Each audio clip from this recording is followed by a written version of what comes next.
All right, let's dive into a mental framework that's, well, incredibly powerful. But I gotta give you a fair warning, it can also be deeply uncomfortable. We're gonna talk about building your own internal architecture for accountability. It's a completely new way of looking at the world, and more importantly, your place in it.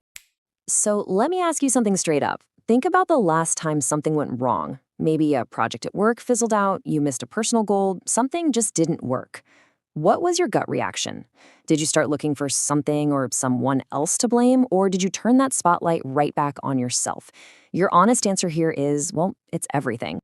You know, if you said you tend to look outward, you are definitely not alone. The vast majority of us, our default setting is to grab onto these comforting illusions. I mean, it's just easier, right? It feels better. It protects our ego to think, oh, it wasn't my fault. But that habit, that natural tendency, it puts a hard ceiling on how much we can ever really grow. So this brings us to what we can call the blame game. Let's break down that instinct we all have to find an external reason for our failures, to point the finger pretty much anywhere but at ourselves. And I bet these sound familiar, right? It was just bad luck. The timing was all wrong.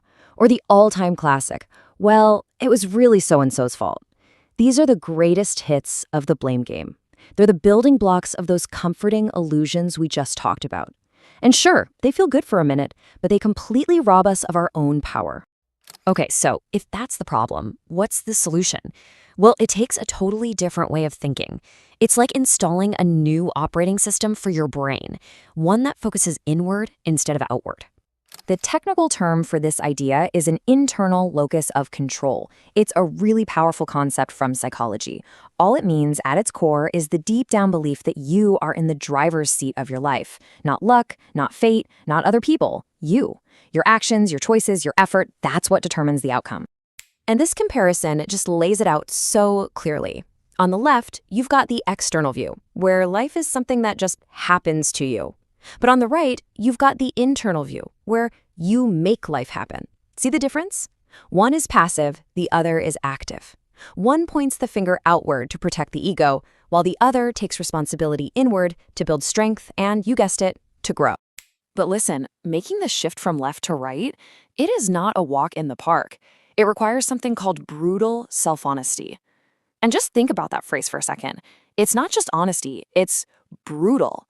It means looking at your own mistakes and failures with no filter, no excuses, and just facing your role in it head on. Yeah, it stings, but it's absolutely essential. And this is the turning point. This is where you face a fork in the road. It's a choice. One path leads to the comfort of denial. The other path, well, it's harder, it's way more challenging, but it's the only one that leads to real, meaningful growth.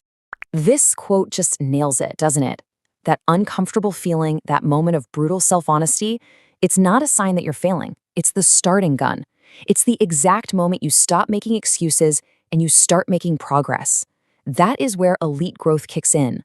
And let's be totally clear here, thinking this way is not common.